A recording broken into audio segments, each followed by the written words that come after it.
শবে বরাত নামে কিছু নেই। না, এটা মিথ্যা কথা। কে বলেছে শবে বরাত নেই? শবে বরাত নিসফে শাবান নামে 15টা সহিহ হাদিস পাওয়া গেছে। এটাও বড় বড় সাহাবী যারা, বিশেষ করে বিশ্বনবীর স্ত্রী হযরতে আয়েশা সিদ্দিকা বর্ণনা দিয়েছেন। হযরতে আয়েশা সিদ্দিকা বলেন, গভীর রজনীতে আমার ঘুম ভেঙে গেল, পাশে হাত দিয়ে দেখি নবীজি নেই। মনে করলাম হয়তো নামাজে দাঁড়িয়েছেন। অনেকক্ষণ অপেক্ষা করে দেখি না, উনি নামাজে নেই। আশপাশে খোঁজ করে দেখি পাশেই জান্নাতুল বাকি নবী মুহাম্মদুর রাসূলুল্লাহ কবরের পাশে দাঁড়িয়ে অঝোর নয়নে কাঁদতেছে। ডাক দিয়ে বললাম, ইয়া রাসূলুল্লাহ, আপনি কাঁদেন কেন এ গভীর রজনীতে? নবীজি বলেন, আয়েশা, তুমি কি জানো আজকের কোন রাত? এটা শাবান মাসের নিসফে শাবান, 14 দিবাগত রাত। মহান আল্লাহ এ প্রথম আসমানে এসে ডাক দিচ্ছে, 5 প্রকার মানুষ বাদ দিয়ে তামাম দুনিয়ার মানুষদেরকে আল্লাহ মাফ করে দেবেন। আর মাত্র 9 দিন পরে ওই রাতটা আমাদের সামনে। আমরা দেখি ওই 5 প্রকার মানুষ যারা মাফ পাবে না। এত বড় দুর্ভাগা কারা তারা? নবীজি ওই দিন আয়েশাকে বলেছিলেন, হে আয়েশা, প্রথম নাম্বারে তারা মাফ পাবে না যারা শিরিক করে আর শিরিকের সাপোর্ট করে। এ কথাটা পড়ার পরে আমার বাংলাদেশ সম্পর্কে একটা দৃশ্য মনে পড়ছে। এদেশে এখন অনেকে শিরিক করছে, করাচ্ছে এবং শিরিকের সাপোর্ট করছে। এখন যদি বলেন শিরিক করছে কি করে? হ্যাঁ, আল্লাহ যেটা পারে ওইটা অন্য কেউ পারে, এই কথা বিশ্বাস করার নাম শিরিক। আজ সিলেবাস থেকে শুরু করে অনেক জায়গায় এই সূক্ষ্ম ষড়যন্ত্র করে এগুলো আমাদের এই ছোট ছোট কমলমতি শিশুদের, বাচ্চা বাচ্চা ছেলে মেয়েদের মেধার ভেতরে ঢোকানো হচ্ছে। আমি নাম নিতে পারলাম না, এই জন্য দুঃখিত। 2 নাম্বারে অনেকে শিরিক করছে যারা বলে যে সমস্ত ক্ষমতার উৎস এরা মুশরিক। কারোর ফতোয়া লাগবে না, ডাইরেক্ট ফতোয়া। ক্ষমতার উৎস আরো জোরে, আন্নাল কুওয়াতা লিল্লাহি জামিআ।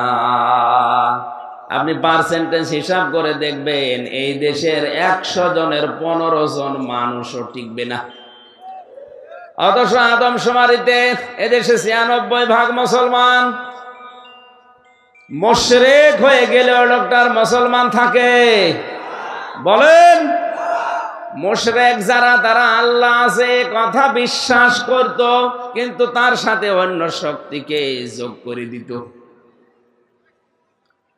বিশ্বনবীর আপন চাচা আবু তালেব, এ লোকটা মুশরিক ছিল, কিন্তু বিশ্বাস করত আল্লাহ একজন আছে, এজন্য কাবার খেদমত করত। নবীজির দাদা আব্দুল মুত্তালিব, এ লোকটা মুশরিক ছিল, কিন্তু এই কথা বিশ্বাস করত যে আল্লাহ একজন আছে।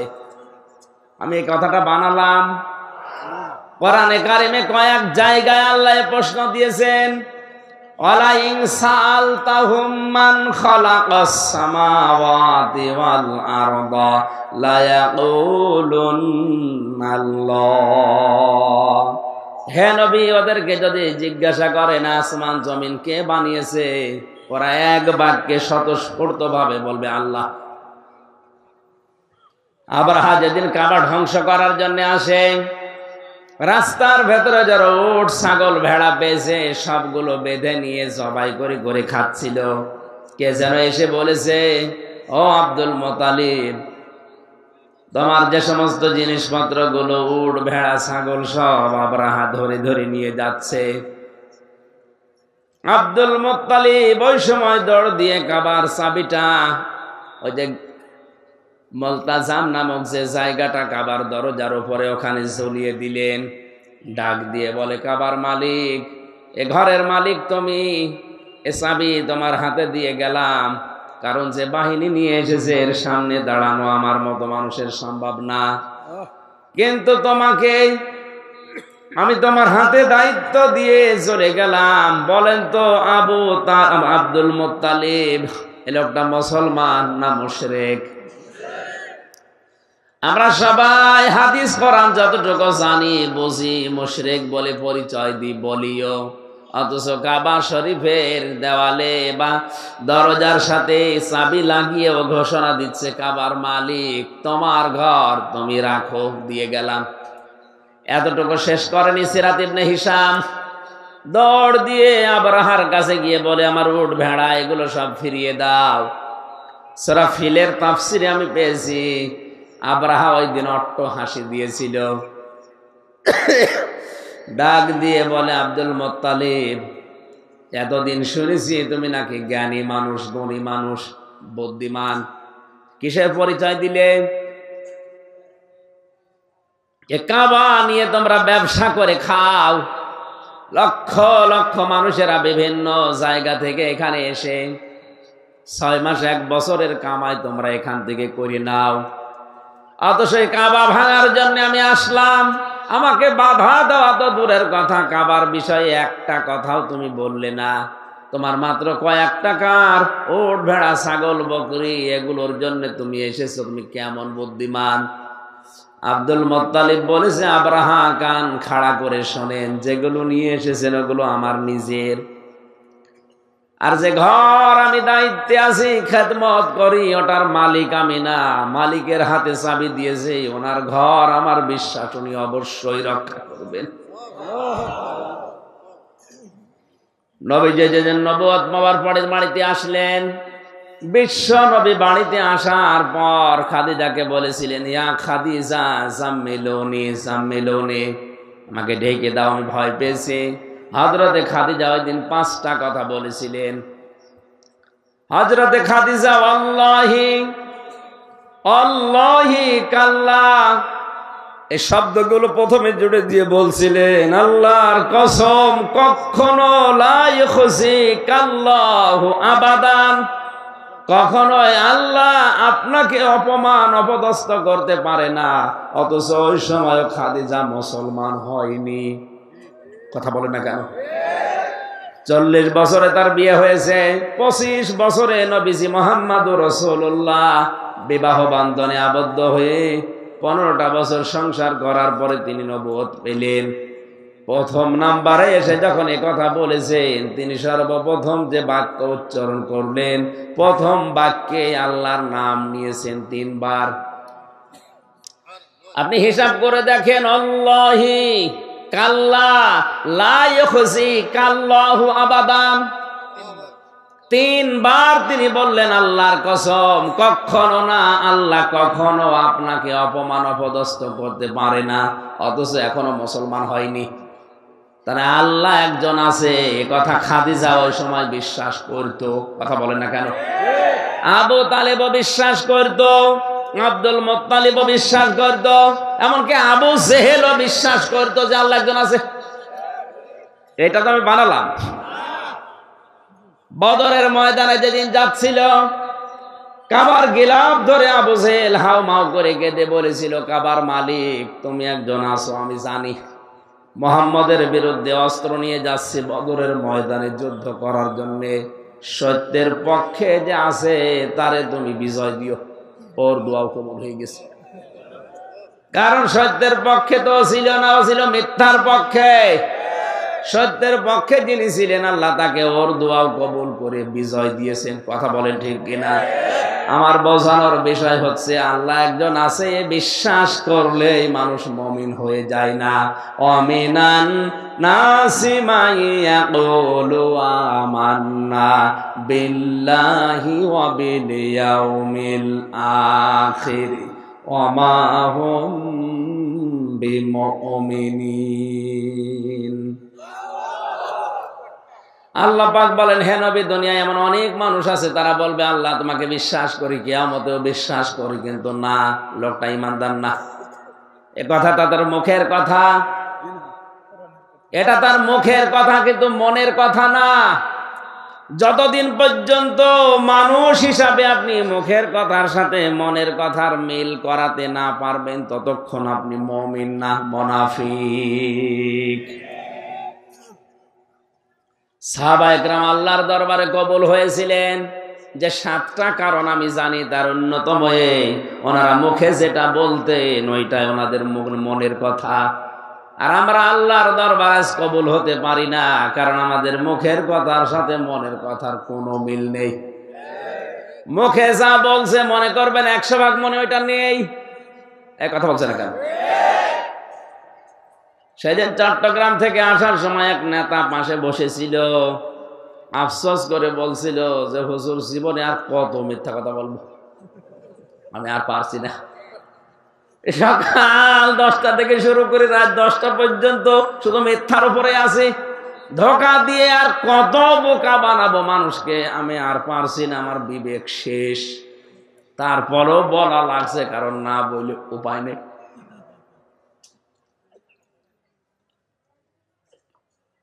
আমার ভাইরা, আমার কথা বোঝানোর বিষয় হচ্ছে, আর শিরিক করার জন্য অনেককে বাধ্য করা হচ্ছে, আর অনেকেই বুঝে না বুঝে শিরিকে সাপোর্ট করছে।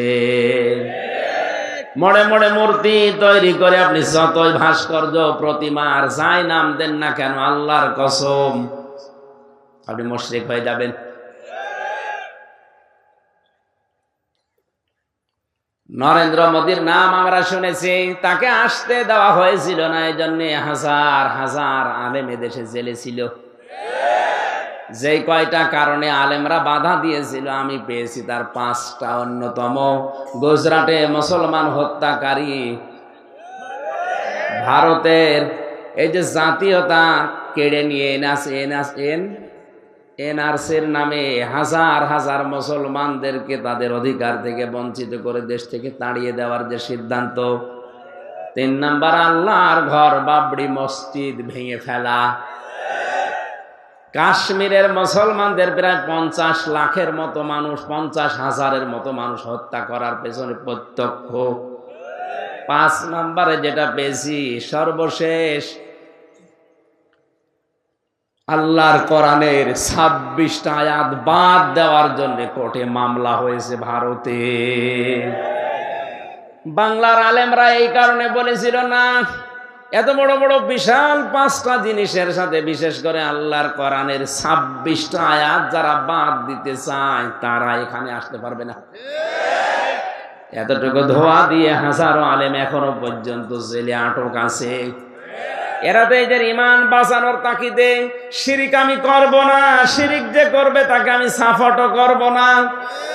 এটা শব্দটা এত কঠিন শব্দ, নবীজি বলেছেন তোমাকে কেউ যদি শিরিক করাতে বাধ্য করে তুমি জীবন দিয়ে দাও, যদি কেটে কেটে টুকরা টুকরা করে আগুনে ফেলে দেয়, পানিতে ফেলে দেয়, পুড়িয়ে ফেলে, ছাই হয়ে যাও, তারপরও শিরিক করবা না।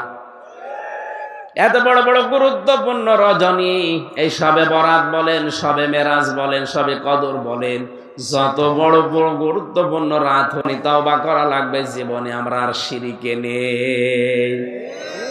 2 নম্বরে আল্লাহ মাফ করবে না অবাধ্য সন্তান যারা পিতামাতার।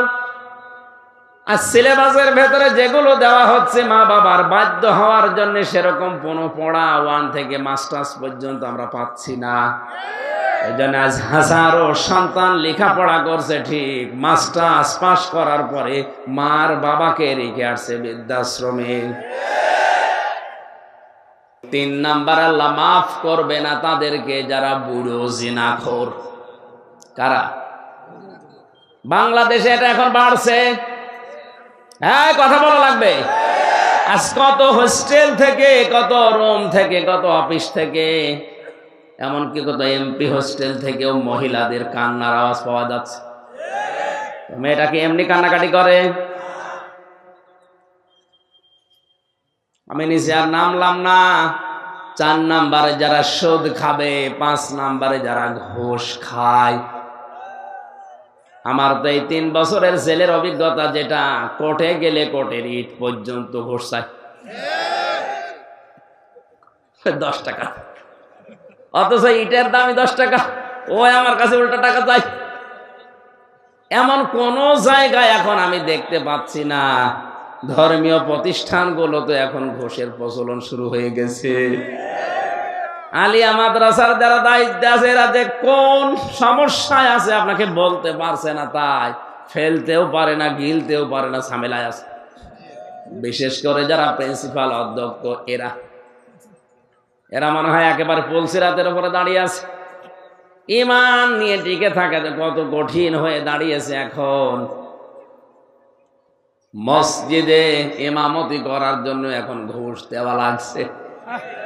কুষ্টিয়াতে একটা মসজিদ আছে, আমি নাম নিলাম না, জেলে যাওয়ার আগে ঘটনা শুনেছিলাম। ওনার ভাগিনা হচ্ছে একজন আলেম, যে বলছে মামা আপনি তো বড় দায়িত্বে আছেন, এত বড় মসজিদ, সরকারি বহু টাকা বেতন দেবে, আপনি আমারে লাগিয়ে দেন। মামা বলছে ভাগিনা কিছু করা লাগবে না, তুই আমারে মিষ্টি খাওয়ার টাকা দিস। ও মনে করছে মিষ্টি খেতে আর কয় টাকা লাগে, 5,000 টাকা দিয়েছে। বলছে 5,000 না 10 লাখ। বলছে মামা মিষ্টি খেতে যদি 10 লাখ, দই খেতে কয় লাখ লাগবে? যে লোকটা 10 লক্ষ টাকা দিয়ে ঘুষ দিয়ে মসজিদে ইমাম হবে, ওর পেছনে নামাজ পড়া তো 100 ভাগ জায়েজ। সবে বরাতে আপনি মাপ পাবেন না। আল্লাহ তাআলা বলেছেন স্পষ্ট কিতাবের আয়াত, ইন্না আনজালনাহু ফি লাইলাতিন মুবারাকাতিন ইন্না কুন্না মুনজিরিন। পবিত্র রজনীতে এই কিতাবকে আমি আল্লাহ নাযিল করেছি, অবশ্যই আমি আল্লাহ সতর্ককারী। ফিহা ইফরাকু কুল্লু আমরিন হাকিম আমরাম মিন ইনদিনা, আমার পক্ষ থেকে এই দিনে গুরুত্বপূর্ণ কিছু ফায়সালা সিদ্ধান্ত নেওয়া হয়। তার ভেতরে অন্যতম 1 বছরে কে দুনিয়ায় আসবে, 1 বছরে কে দুনিয়া থেকে বিদায় নেবে, কার রিজিক তার খাবার কতটুকু দুনিয়ায় সে খাবে, কতটুকু রেখে যাবে, এটা সিদ্ধান্ত হয়ে যায় এই গুরুত্বপূর্ণ সবে কদরে বরাতে না। আল্লাহ মানুষদেরকে সিদ্ধান্ত নেওয়ার জন্য আমার আল্লাহ নিজে সিদ্ধান্ত নেন তার ইচ্ছা মাফিক। তাহলে এখান থেকে আমরা যদি বিশ্বাস করে থাকি আমার হায়াত আর কতদিন আছে, ফাইনাল হয়ে গেছে, আমার রিজিক আর কতটুকু আসবে, ফাইনাল হয়ে গেছে, তা আমার উল্টা পথে চলার দরকার কি? কথা বলে না কেন? এটা যদি আমরা সবে বরাত, সবে কদর, সবে মেরাজ এগুলো বিশ্বাস করেই থাকি, আর লোক দেখানোর জন্য যদি কিছু ইবাদত বন্দেগী করে থাকি, অন্তত এই বিশ্বাসটা দৃঢ় করা লাগবে 1টা বছর আমার হায়াত আছে না গেছে, এটা কিন্তু লিখিত হয়ে গেছে। আমি যেহেতু এসেছি খালি হাতে, খালি গায়ে, খালি পায়ে, যাব খালি গায়ে, খালি পায়ে। কথা বলেন ঠিক কিনা? এই জন্য আমি কোনো অন্যায়ের কাছে আর মাথা নত করতে রাজি না। কার জন্য অন্যায় করব, 2 দিন পর ওই আমার শত্রু হয়ে দাঁড়াবে। ইন্না কুন্না মুরসিলিন, অবশ্যই আমি আল্লাহ রসুলদেরকে প্রেরণ করেছি। সে রসুলরা এখন নেই, নায়েব আছে। এই যে সমস্ত গুলো নবীজির নায়েব, উত্তরাধিকারী, এদের দায়িত্ব হচ্ছে এখন রাসূলুল্লাহ যা করতেন ওইটা করা। এক একটা শব্দে আমার এই যে ফিহা ইফরাকু কুল্লু আমরিন হাকিম, আল্লাহ গুরুত্বপূর্ণ সিদ্ধান্তগুলো তার আদেশে নিয়ে থাকেন। আমর মানে হুকুম, আদেশ। এত বড় বড় কঠিন শব্দ এর ভেতরে আল্লাহ দিয়েছেন, লক্ষ লক্ষ তাফসিরে কথা লুকিয়ে আছে। যত বের করবেন টান দিয়ে গবেষণা করে তত বের হবে। আমার এখন সময় কম, তো 1 ঘন্টা সময় দিয়েছিল, 1 ঘন্টা হয়ে গেছে। রাত 9টায় আছে আবার। ওই যে কোন জায়গায় যেন বললেন, হ্যাঁ, দৌলতপুর মানিকগঞ্জে। সুতরাং ওখানে যে এখন 1 ঘন্টার ভেতরে হাজির হওয়া লাগবে। আর মা বোনদের এই মাহফিলটা তো আমি জানতামই না যে আপনি মাগরিবের পর মাহফিল নিয়েছেন। আমি তো মনে করছি দিনে 1টা রাতে 1টা। মহিলাদের প্যান্ডেলে কালেকশন করতে বলেন, এখন বলবো। সম্মানিত মা বোনেরা, আল্লাহর রাস্তায় মাদ্রাসার জন্য আপনারা যে জানিয়ে এসেছেন দিয়ে যাবেন। আর আপনারা জানেন আমি 3 বছর ভেতরে ছিলাম, এখন শরীরও ভালো না, জোর করে করে মানুষ নিয়ে যাচ্ছে। সালাম দেন, দোয়া করেন এই বলার জন্য। কিন্তু যেহেতু এই যে 45 মিনিট 1 ঘন্টা করে কথা বলতে হলো, 2-3টা করলে গলা ভেঙে যাচ্ছে। দোয়া চাই, মাপ চাই, আগামীতে নিলে 1টা করে মাহফিল নেবেন, আর রাত 9টায় তুলে দেবেন, 11টা 12টা পর্যন্ত চালাবো ইনশাআল্লাহ। আল্লাহুম্মা আমিন। ربنا ظلمنا أنفسنا وإن لم تغفر لنا وترحمنا لنكونن من الخاسرين রব্বুল আলামিন বড় আশা নিয়ে তোমার বান্দা বান্দিগুলো এসেছিল। সময় আমাদের হাতে নেই, শরীর এবং গলার দিকে তাকিয়ে আমি শেষ করে দিলাম। তুমি বাইরে মুক্ত জীবনে যখন আমাকে ফিরিয়ে দিয়েছো, আমার কণ্ঠটা তুমি ভিক্ষা দাও, আমার শরীরটাকে আবের অবস্থায় ফিরিয়ে দাও, কোরআনে কারীমের জ্ঞান এলেম তুমি আমাকে বাড়িয়ে দাও। রব্বি জিদনি ইলমা। আগামীতে এই মাহফিলটা কোরআনের জন্য আরো বিশাল আকার কবুল করে নাও।